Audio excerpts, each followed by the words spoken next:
I come directly from several hours of conversation with Prime Minister Netanyahu, and I would characterize that conversation as one that gave me a cautious measure of optimism. If parties want to try, and I believe they do, want to move to a de-escalation, I think there are a set of choices that are available. Now, with more from Berlin, here's our correspondent Jessica Saltz. Germany's Foreign Minister Frank-Walter Steinmeier and US Secretary of State John Kerry gave a very brief address together to the press just over an hour ago after they both individually met with the Israeli leader Benjamin Netanyahu. Steinmeier, for his part, said that he had called on the leaders of Palestine and Israel to work together towards a de-escalation of the violence. But John Kerry said that he had a cautious measure of optimism after his meeting with Netanyahu.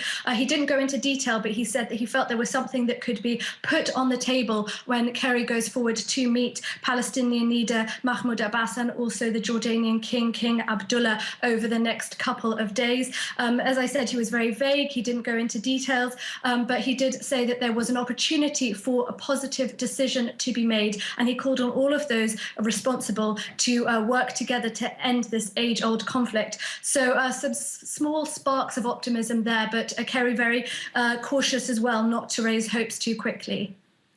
And Jessica, why did these talks take place in Germany?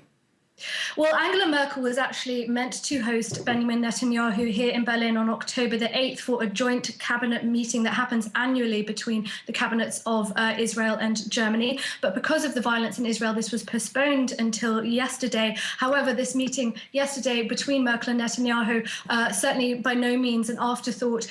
Germany and Israel have a very strong relationship, one that, of course, is underwritten by history. Germany has taken responsibility for the Holocaust, and therefore the German government is committed to supporting the State of Israel and its right to exist, and that therefore any German leader is really restricted from ever criticizing Israel too much.